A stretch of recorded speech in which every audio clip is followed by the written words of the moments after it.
মূল্যবান বৈদেশিক মুদ্রা পাঠাচ্ছেন। নেতৃবৃন্দ, আপনারা সবাই জানেন, আজকে ওনাকে নিয়ে আমরা আলোচনা করছি বলে কথাটি আবার উঠে আসছে। এটা যে আপনারা জানেন না তা নয়, আপনারা জানেন এই সেক্টরটিও চালু হয়েছিল শহীদ রাষ্ট্রপতি জিয়াউর রহমানের সময়। এভাবে আজকে আওয়ামী লীগ বড়াই করে মুক্তিযুদ্ধের কথা বলে। লজ্জাজনকভাবে বলতে হয়, এই আওয়ামী লীগের ঘরে কিছুদিন আগে যে তথাকথিত নির্বাচনের যে প্রহসন, তার আগে আমরা দেখলাম যে একটি পত্রিকার পাতায় আমরা দেখলাম যে তাদের দল থেকে কতজন রাজাকারকে নমিনেশন দেওয়া হয়েছিল। পড়েছিলেন সংবাদ? এরকম আরো অনেক ঘটনাই আছে। একজন এখান থেকে সাইডে বললেন শেখ হাসিনা বিআই রাজাকার। শেখ হাসিনা নিজেই তার এই তথাকথিত অবৈধ সংসদে দাঁড়িয়ে একদিন বলেছিল যে হ্যাঁ, আমার বিআই রাজাকার, তবে ভালো রাজাকার। আমরা জানতাম যে রাজাকারের মধ্যে ভালো এবং খারাপের ক্যাটাগরি আছে, ঠিক আছে? এই ক্যাটাগরিতে চিন্তার কোনো কারণ নাই। ইনশাআল্লাহ ভবিষ্যতে এই ক্যাটাগরির ভিত্তিতে, ভালো খারাপ রাজাকারের ভিত্তিতে একদিন এই সব রাজাকারেরই বিচার করা হবে। এখন নেতৃবৃন্দ, গার্মেন্ট সেক্টর বলেন, মানুষের কথা বলার স্বাধীনতা বলেন, রাজনীতির অধিকার বলেন, বিদেশ থেকে যে বিদেশে গিয়ে কর্মসংস্থানের কথা বলেন, এই যে চর্চাগুলো মুক্তিযুদ্ধের কথা বলে, এই মুক্তিযুদ্ধ মন্ত্রণালয় নেতৃবৃন্দ আপনাদেরই সরকার, আপনাদের দলীয় সরকার, বিএনপি সরকারের সময় করা সরকার। কাজে নেতৃবৃন্দ, যদি বলতে হয় অনেক কথা বলা যাবে, শহীদ জিয়ার সময়, অনেক কথা বলা যাবে শহীদ জিয়ার সম্পর্কে।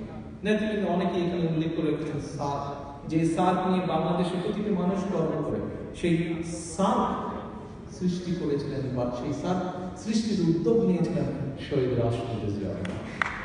কাজে নেতৃবৃন্দ, শহীদ জিয়ার সম্পর্কে অনেক কিছুই বলা যাবে, আমাদেরকে বলতে হবে, অনেক কিছুই জানা যাবে, আমাদেরকে জানতে হবে, আমাদেরকে জানাতে হবে। কাদেরকে জানাতে হবে? জানাতে হবে নতুন প্রজন্মকে, যারা জানে না তাদেরকে আমাদের জানাতে হবে।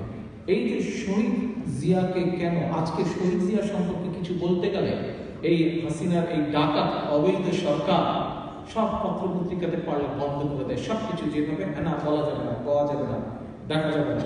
কারণ কি? কারণ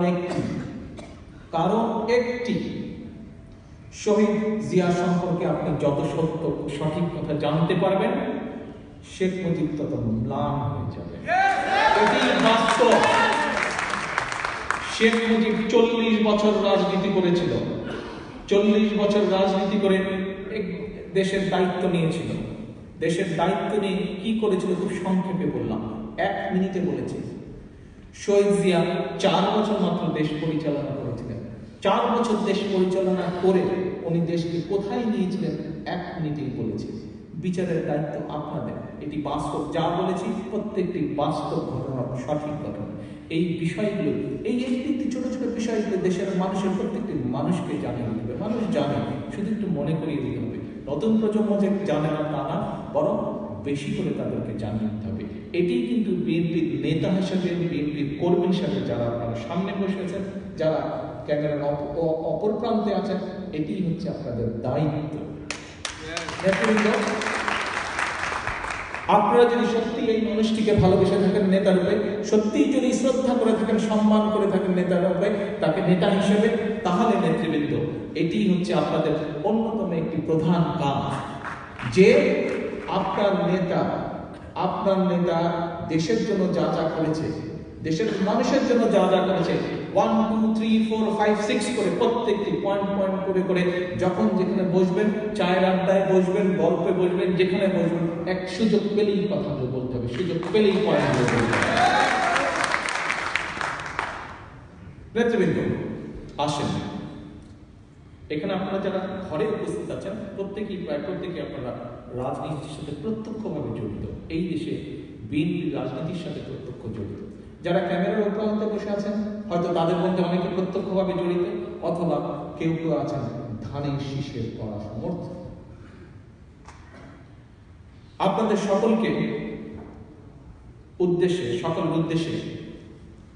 এখন রিসেন্ট যে প্রহসন হলো, দেশের কোটি কোটি মানুষকে নিয়ে যে প্রহসন করলো এই ডাকাতের দল, এতদিন বলতাম ব্যাংক ডাকাতের দল, এখন বলবো উপস্থিত ভাই বোনেরা যারা দেখছেন, যারা সামনে বসেছেন, দেখুন 1973 সালে আমি কিছুদিন আগে একটি বক্তব্য বলেছিলাম যে দেশ বাংলাদেশ স্বাধীন হবার পরে এই বাংলাদেশে যতগুলো নির্বাচন হয়েছে, যেই নির্বাচনের মাধ্যমে রাজনৈতিক সরকার বিএনপি বা আওয়ামী লীগ সরকার গঠন করেছে, আপনারা খেয়াল করে দেখেন আওয়ামী লীগ যে দাবি করে তারা নির্বাচনের মাধ্যমে সরকার গঠন করেছিল, ওই প্রত্যেকটি নির্বাচন বিতর্কিত নির্বাচন। 1973 সালের নির্বাচন। এই মঞ্চে দাঁড়িয়ে খুব সম্ভব একদিন এখানে একজন মুরব্বী, এই তো উনি হাত তুলেছেন, আজ উনি আছেন, উনি বলে গেছেন সেই সময় নোয়াখালীতে আপনি ছিলেন পুলিশের দায়িত্বে, কুমিল্লা লাঙ্গলপুর না সরি নাসিরনগরের কথা বলে গেছিলেন, উনি ওই দিন পুলিশের দায়িত্ব ওখানে ছিলেন। সেদিন উনি মারা গেছেন। আচ্ছা নেতৃবৃন্দ, ভাই বোনেরা, সেই 73 সালের নির্বাচনেও কিন্তু এই সেদিন যেরকম 30 তারিখের প্রহসন নির্বাচনে আমরা বিবিসির পর্দায় দেখলাম যে ব্যালট বাক্স ভোট শুরু হবার আগেই ভর্তি করে সিঁড়ি দিয়ে নিচে নেমে যাচ্ছে, একই ঘটনা ঘটেছিল 73 সালে। সেই 73 সাল ছিল বিতর্কিত নির্বাচন।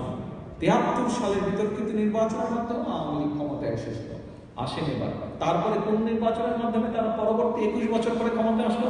96 সালের নির্বাচন। মনে আছে 96 সালে তারা জনতার মঞ্চ নামে একটি মঞ্চ বানিয়েছিল এবং সেখানে কিছু লোককে এনে, সেখানে কিছু সচিব তাদের মাইন্ডের কিছু সচিব এনে বিভিন্ন রকম টুর করে তারা বিভিন্ন জায়গায় ভয় ভীতি, বিভিন্ন নির্বাচনের সময় বিভিন্ন জায়গায় ভয় ভীতি দেখিয়ে জোর জবরদস্তি করে কিছু সিটের ঘাপলা করে 21 বছর পরে তারা ক্ষমতায় এসেছিল। আসেন এরপর তারপরে 96 নির্বাচনের পরে আসলো 2008 নির্বাচন।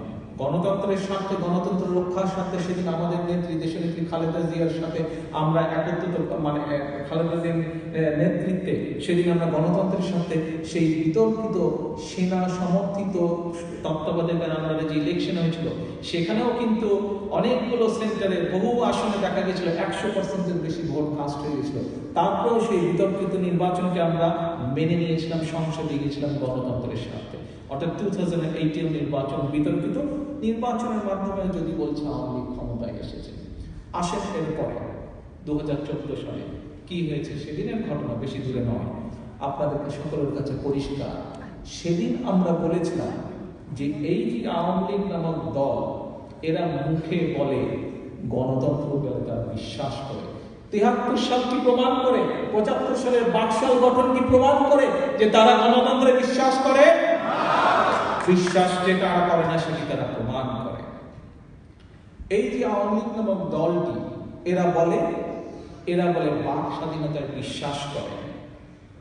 সেদিন যে পত্র পত্রিকা 75 সালে সব বাকশাল গঠন করে যে সকল পত্র পত্রিকা বন্ধ করে দেওয়া হয়েছিল, সেদিন কি সেই আইন কি প্রমাণ করে যে তারা গণতন্ত্রে বিশ্বাস করে? প্রমাণ করে না।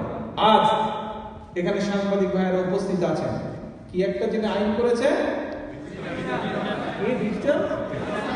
ডিজিটাল আইন করেছে, তথ্য প্রযুক্তি আইনের নামে, যাতে করে শেখ হাসিনা নিজেই তো কিছুদিন আগে একটা টিভি ইন্টারভিউতে সে বলেছে যে হ্যাঁ, নির্বাচন আসলে আপনারা আমার বিরুদ্ধে কথা বলবেন আর আমি সবকিছু আমি কিছু করতে পারবো না, যা ইচ্ছা তাই বলে যাবেন, সেই জন্যই আইন করেছে।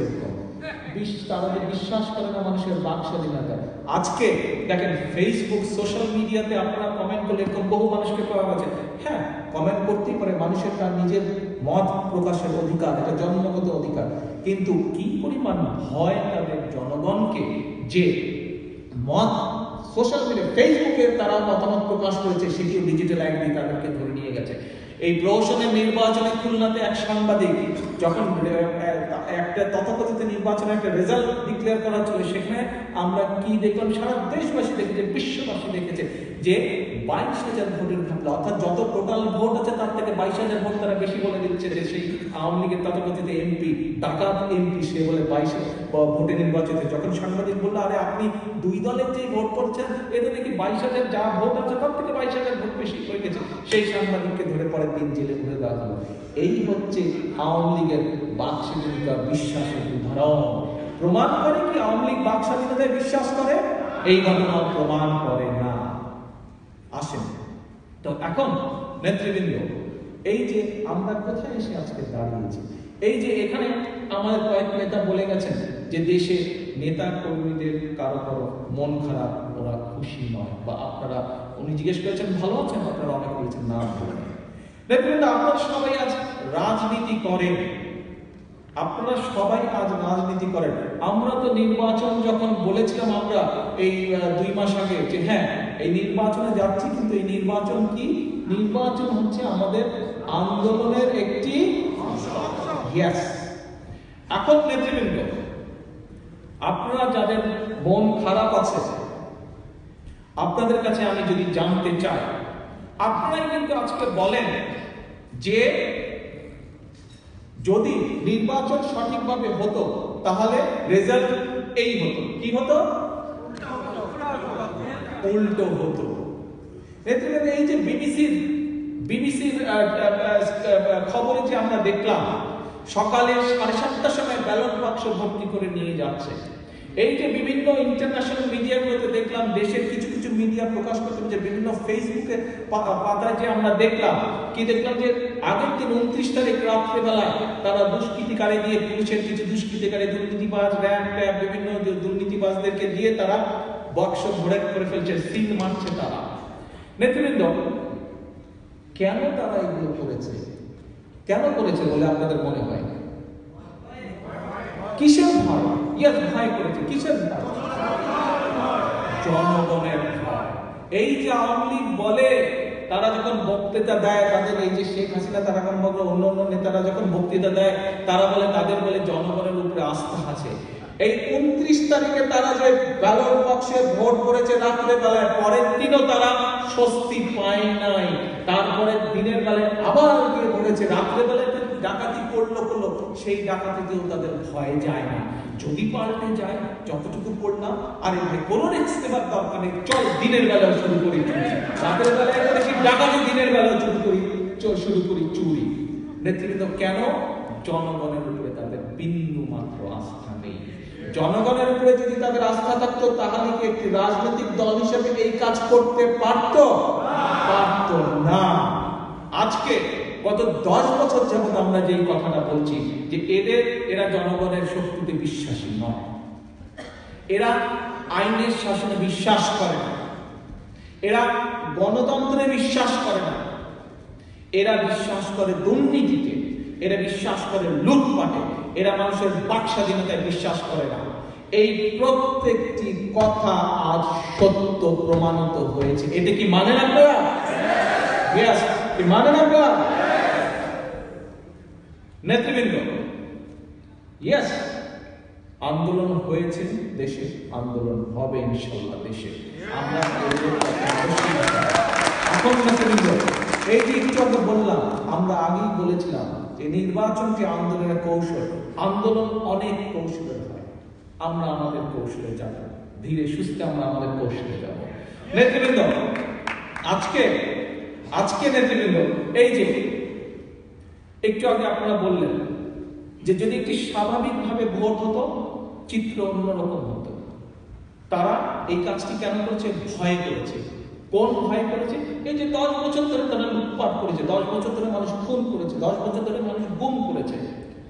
শেখ মুজিবের আমলেও এইগুলো হয়েছে। এখানে মুরব্বী বেশ কয়েকজন উপস্থিত আছে, বহু পত্র পত্রিকা আছে, বহু তথ্যশালা আছে, যেখান থেকে আপনারা বের করতে পারেন যে যে ঘটনাগুলো এই শেখ হাসিনা আমলে হয়েছে, প্রায় প্রত্যেকটি ঘটনাই ঘটেছিল শেখ মুজিবের আমলে। তখন হয়েছিল অ্যানালগ পদ্ধতিতে, এখন হচ্ছে ডিজিটাল পদ্ধতি। এইটা ডিফারেন্স। এখন নেতৃবৃন্দ, রাত অনেক হয়ে গেছে। বক্তব্যের বিষয় যে কথাগুলো আমি বলেছি একইভাবে অন্যভাবে একইভাবে মোটামুটি ভাবে প্রায় সবাই বলেছে। নেতৃবৃন্দ, সেই জন্য আমার দেশে উপস্থিত যারা দেখছেন এই অনুষ্ঠান, যারা দেখবেন আগামীকাল হয়তো রেকর্ডের অনুষ্ঠান, আপনাদের সকলের কাছে আমার আহ্বান থাকবে, অনুরোধ থাকবে, নির্দেশ থাকবে, আমার প্রত্যেকটি মাঠ পর্যায়ে তৃণমূলের নেতা কর্মী থেকে আরম্ভ করে ধানের শীষের প্রত্যেকটি সমর্থক ভোটারের কাছে আমার আহ্বান থাকবে, অনুরোধ থাকবে, আপনারা যারা সামনে বসে আছেন তাদের কাছে আহ্বান এবং অনুরোধ থাকবে। কি সেটি? সেটি হচ্ছে নো, বাংলাদেশের মানুষ, বাংলাদেশ জাতীয়তাবাদী দল এবং জাতীয়তাবাদী যারা বাংলাদেশের অস্তিত্বে বিশ্বাস করে, সার্বভৌমত্বে বিশ্বাস করে, আমরা কেউ হারিনি। নির্বাচন তো হয়নি, নির্বাচন হয়েছে, নির্বাচনই হয়নি। আমরা চেয়েছিলাম জনগণকে সাথে নিয়ে নির্বাচন করতে। নির্বাচনে তো জনগণ ভোট দেওয়ার সুযোগ পায়নি, যে যা হয়েছে মানুষকে ভোট দেওয়ার সুযোগ পায়, নির্বাচন হলো কোথায়? কাজে আমাদের হতাশার কোনো কারণ নাই। নেতৃবৃন্দ, আজ প্রমাণিত হয়েছে, আমি যখন আমার নেতাকর্মীদের সাথে কথা বলি, আমার নেতাকর্মীরা বলে যে আজকে 70 থেকে 80% মানুষ বাংলাদেশে ধানের শীষকে সমর্থন করে। নেতৃবৃন্দ, আমরা একটি রাজনৈতিক দলের সদস্য, একটি রাজনৈতিক দলের সদস্য হিসাবে, একটি রাজনৈতিক দল হিসাবে আমাদের মূল টার্গেট কি? আমাদের মূল টার্গেট হচ্ছে আমাদের যে দলের নীতি, আমাদের যে দলের আদর্শ, আমাদের যে দলের বিভিন্ন পলিসি, আমাদের যে দলের নেতারা, আমাদের দলের যে কর্মীরা, এদের অবস্থান, এদের গ্রহণযোগ্যতা মানুষের মাঝে তৈরি করা, সৃষ্টি করা। নেতৃবৃন্দ, আজ আপনারাই বলছেন বাংলাদেশের 70 থেকে 80% মানুষ আজ বিএনপির সমর্থক। এই ঘটনাটি জানে বলে, একে তো তাদের ভয়, এবং এই সত্য বলে, এই ঘটনাটি সত্য বলেই নেতৃবৃন্দ আজ হাসিনা বা আওয়ামী লীগ আজ এই ভোট ডাকাতি করেছে। কারণ তারা জানে যে বিএনপি নামে যে দলটি, শহীদ জিয়া নামে যে, জিয়া রহমান নামে যে মানুষটি, খালেদা জিয়া নামে যে মানুষটি, তাদের ভিত্তি আজ জনগণের মাঝে সুদৃঢ়ভাবে প্রতিষ্ঠিত, এবং সেজন্যই যদি ভোট হয় তারা নিশ্চিহ্ন হয়ে যাবে। গত 10 বছরে তারা যেভাবে লুটতরাজ করেছে, গত 10 বছরে যেভাবে তারা মানুষের মত প্রকাশের অধিকারকে বন্ধ করে রেখেছে, গত 10 বছর ধরে তারা যেভাবে মানুষের অধিকারকে কেড়ে নিয়েছে, মানুষের ধন সম্পদ অর্থ কেড়ে নিয়েছে, মানুষ তাদেরকে সমর্থন দেবে না। কাজেই যদি দেখেন, তাদের নিজেদের নেতারাই বলেছে তাদের কর্মীদেরকে যে টাকা পয়সা বানিয়েছো, যদি এগুলা ঠিক রাখতে হয়, যেভাবে করো, যা করো সেইভাবে করতে হবে। তাদের কথা থেকেই প্রমাণ হয়েছে যে তাদের অন্যায় থেকে যদি তাদেরকে কোনোভাবে তাদেরকে বেঁচে থাকতে হয়, তাদের লুণ্ঠিত সম্পদ যদি রক্ষা করতে হয়, যেভাবে হোক আর যাই হোক, মানুষকে ভোট দেবার সুযোগ দেওয়া যাবে না। নেতৃত্ব, আমি মনে করি, হ্যাঁ, আমরা সরকারে যখন সরকার গঠন করবো, ক্ষমতায় যাব, সরকার গঠন করবো, দেশ করবো, এটি রাজনৈতিক দলের একটি অন্যতম লক্ষ্য বা উদ্দেশ্য। রাজনৈতিক দলের মূল লক্ষ্য বা উদ্দেশ্য বাংলাদেশের 70 থেকে 80% মানুষ আজ বিএনপির পিছনে, বাংলাদেশের 70 থেকে 80% মানুষ আজ ধানের শীষের সমর্থক। এটি আমাদের অ্যাচিভমেন্ট, এটি আমার নেতাকর্মী, লক্ষ লক্ষ তৃণমূল নেতাকর্মী, আমার হাজার হাজার নেতা, যারা বহু নেতাকর্মী আমার শহীদ হয়েছে, প্রত্যেকের আত্মত্যাগের বিনিময়ে আজ আমরা এটি অর্জিত করেছি। আমাদের সবচেয়ে বড় অর্জন এটি। নেতৃবৃন্দ, কাজেই আমাদের হতাশ বা মন খারাপ করার পিছনে, আমরা রাজনীতিবিদ, আমরা রাজনৈতিক দলের সদস্য, আজ আমাদের নীতি, আমাদের আদর্শ, আমরা আমাদের দল আজ মানুষের মধ্যে সুদৃঢ়ভাবে প্রতিষ্ঠিত। এটি হচ্ছে আমাদের অর্জন, এবং এটি যখন আমরা অর্জন করেছি, আজ নাহলে কাল, কাল নাহলে পরশু, ইনশাআল্লাহ আপনারা সরকার গঠন করবেন। নেতৃবৃন্দ, 200 বছর ওই দেশে এক মিনিট শ্রমিক দলের কথা শেষ করি পরে 200 বছর নেতৃবৃন্দ এই ব্রিটিশরা ওই দেশে নির্যাতন অত্যাচার চালিয়ে থাকতে চেয়েছিল, পারে নাই, চলে আসতে হয়েছে। 24 বছর ধরে পাকিস্তানিরা বাংলাদেশের মানুষের উপর অত্যাচার নির্যাতন চালিয়ে টিকে থাকতে চেয়েছিল, পারে নাই, চলে আসতে চেয়েছে। 10 বছর অত্যাচারী স্বৈরাচারী এরশাদ অত্যাচার নির্যাতন করে টিকে থাকতে চেয়েছিল, পারে নাই, দেশের মানুষ বিদায় করে দিয়েছে তাকে। ইনশাআল্লাহ ধৈর্য ধরেন, ঐক্যবদ্ধ থাকেন, সাহস রাখেন। হাসিনা বা আওয়ামী লীগ পারবে না, কারণ আজ 18 কোটি মানুষের কাছে তারা ডাকাত, তারা চোর, তারা স্বৈরাচার হিসাবে শুধু 18 কোটি মানুষের কাছে না, বিশ্বের কাছে আজকে পরিচিতি লাভ করছে। কাজে এরাও থাকবে না, সময়ের ব্যাপারে এদেরকে যেতে যেতে হবে। নেতৃবৃন্দ, আজ বক্তব্য শেষ করার আগে দিয়ে শহীদ জিয়ার একটি কথা দিয়ে আমি আপনাদের কাছে আজ বক্তব্য শেষ করতে চাই। নেতৃবৃন্দ, শহীদ জিয়া 1978 সালে একটি কথা বলেছিলেন।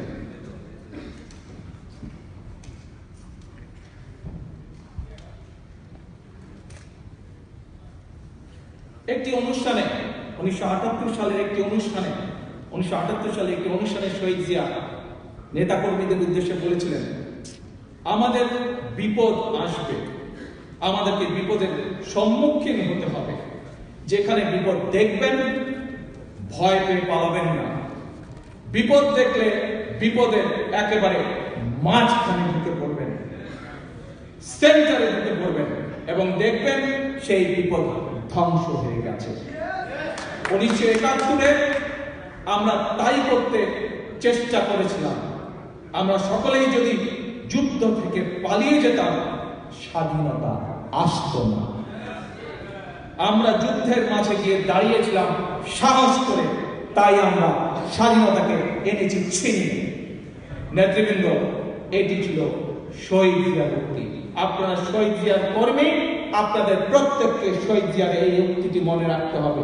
বিশেষ করে যে সকল নেতাকর্মী অত্যাচার নির্যাতন সহ্য করেও দেশে মাটিতে দাঁড়িয়েছেন বিএনপির ঝান্ডাকে উঁচা করে, তাদেরকেও এই কথাটি মনে রাখতে হবে।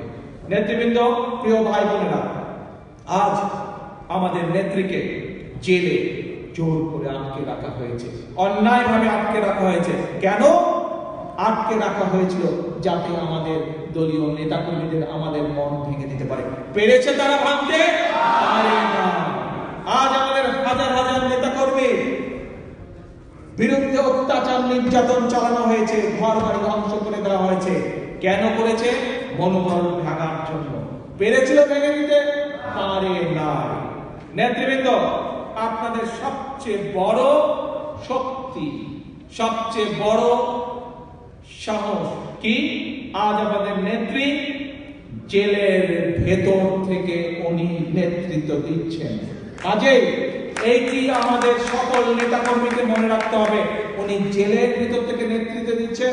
ইনশাআল্লাহ এর আগে যেরকম আমাদের নেতাকর্মীরা দেশের মানুষ খালেদা জিয়ার নেতৃত্বে গণতন্ত্রকে প্রতিষ্ঠিত করেছিল, স্বৈরাচারকে সরিয়েছিল, ইনশাআল্লাহ ভবিষ্যতে আবারও আমরা সেইটি করতে সক্ষম হব। নেতৃবৃন্দ, কাজে আমাদের পিছিয়ে থাকার কোনো কারণ নেই। আমরা অবশ্যই অবশ্যই অবশ্যই সামনে এগিয়ে যাব। হতাশ হওয়ার কোনো কারণ নেই। হতাশ বলে কোনো শব্দ নেই। শহীদ জিয়া ডাইরেকশন দিয়ে গেছেন। সবচেয়ে বড় জিনিস আমাদেরকে আরেকটি মনে রাখতে হবে নেতৃবৃন্দ, এখন এরা নিজেদের ডাকাতি, নিজেদের যে খারাপ কাজ, নিজেদের যে দুর্নীতি, এই সকল কিছু ঢাকার জন্য কি করবে জানেন? তারা বিভিন্ন রকম বিভ্রান্তিমূলক খবর প্রকাশ করবে। তারা বিভিন্ন রকম নেতাকর্মীদের মধ্যে বিভ্রান্ত ছড়ানোর চেষ্টা করবে। তারা চেষ্টা করবে বিভ্রান্ত করে নেতাকর্মীদেরকে দাবিয়ে রাখবে। আপনাদের সকলের উদ্দেশ্যে আমার আহ্বান থাকবে, তিনটি জিনিসকে লক্ষ্য রেখে সামনে এগিয়ে যাবেন। 1, ধৈর্য। 2, সাহস। 3, ইউনিটি। একতা, ঐক্যবদ্ধভাবে সবাইকে থাকতে হবে। আমরা ঐক্যবদ্ধ থাকলে আমাদের নেত্রীকে মুক্ত করব, আমাদের হাজার হাজার নেতাকর্মীকে মুক্ত করব গণতন্ত্রহীন বাংলাদেশকে। যে বাংলাদেশের গণতন্ত্র ছিনতাই হয়ে গেছে, সেই বাংলাদেশকে আমরা ইনশাআল্লাহ মুক্ত করে আনতে পারব। নেতৃবৃন্দ, আজ পরিশেষে আপনাদের কাছে সেই কথাটি, এই কথাটি আমার কাছে অত্যন্ত ভালো লাগে। আমি এই কথাটিকে অত্যন্ত সঠিক মনে করি। শহীদ জিয়া যেই কথাটি 78 সালে বলে গিয়েছিলেন, একই কথার পূর্ববর্তী করেছিলেন কবি রকিব কিছুদিন আগে যখন ছোট ছোট শিশুরা নিরাপদ আন্দোলন শুরু করেছিল, সেই সময় কবি রকিব কথাটি বলেছেন। শহীদ জিয়া বলে গেছেন রাজনীতির ভাষায়, কবি রকিব বলে গিয়েছেন বলেছেন কবি রকিব কবিতার ভাষায়। কি সেই কথাটি? যদি তুমি ভয় পাও তবে তুমি শেষ, যদি তুমি রুখে দাঁড়াও তবে তুমি